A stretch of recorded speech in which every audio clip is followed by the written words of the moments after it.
অসাধু ব্যবসায়ীদের হাত থেকে পলাশের সৌন্দর্যকে রক্ষা করতে প্রশাসনের দৃষ্টি আকর্ষণ করল বিজেপি নেতৃত্ব।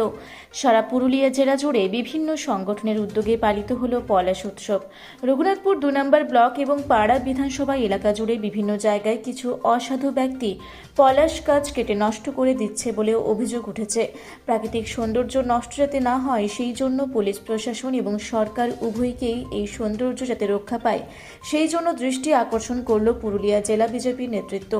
বহু পর্যটক কলকাতা সহ বিভিন্ন জায়গা থেকে পুরুলিয়ার উদ্দেশ্যে আসে শুধুমাত্র পলাশের টানে। আর এই পলাশের সৌন্দর্য রক্ষা না পেলে আগামী দিনে পর্যটন শিল্পে ভাটা দেখা দিতে পারে। তাই পলাশকে রক্ষা করার দায়িত্ব সকলের।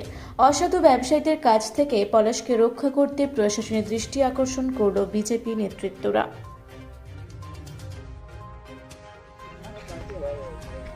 এই যে পাড়া বিধানসভায় এই যে পলাশ গাছ যে আমাদের পুরুলিয়ার যে একটা সুন্দর যে প্রাকৃতিক, তো এই ব্যাপারে কি বলবেন আপনি? পুরুলিয়ার প্রাকৃতিক সম্পদ এবং পুরুলিয়ার সৌন্দর্য আমাদের এই পলাশ, এবং এই পলাশ উৎসব আমাদের সারা পশ্চিমবাংলার মধ্যে পুরুলিয়া জেলাতে পলাশ উৎসব পালিত হয়। এবং দূর দিগন্ত থেকে বিশেষ করে কলকাতাগামী যারা মানুষ তারা আমাদের এই জেলায় আসে এই সময়কালে, এবং তারা নানানভাবে দোল উৎসবের মতন তারা একটা সুন্দর উৎসবকে পালন করে। কিন্তু দুর্ভাগ্যের বিষয় যে প্রশাসন নির্বিকার,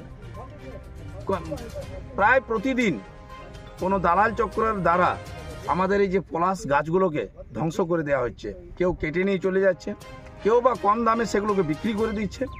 পুলিশ প্রশাসন এগুলো নির্বিকার, কারণ এখানকার এই সম্পদ আমাদের বিশেষ পুরুলিয়ার যে সম্পদ সেটা হচ্ছে আজকের সময়কালে এই যে পলাশ যে গাছ, তার যে সৌন্দর্য, যে ফুল, সেই সৌন্দর্যকে আমরা হারাচ্ছি ধীরে ধীরে।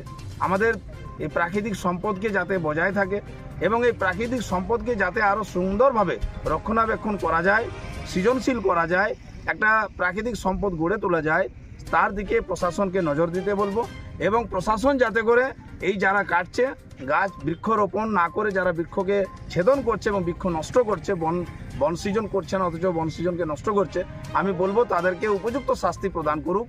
আমাদের এলাকার যিনি বিডিও সাহেব আছেন, প্রশাসন আছেন, সকলকে আমার বিনীত অনুরোধ যে এগুলো রাজনীতির ঊর্ধ্বে এসে আমাদের এই প্রাকৃতিক সম্পদকে, আমাদের যে মূল্যবান প্রাকৃতিক সম্পদ, তাকে রক্ষা করতে হবে। আর যারা যে এই ধরনের কাজে লিপ্ত আছে, সে যে রাজনৈতিক দলের হোক না কেন, তাদেরকে উত্তম শাস্তি দেওয়ার ব্যবস্থা প্রশাসনকে নিতে হবে। ধন্যবাদ। আপনার পরিচয়? আমার পরিচয় দীনবন্ধু চক্রবর্তী, রঘুনাথপুর ২ নম্বর ব্লকের বিরোধী দলনেতা। ধন্যবাদ।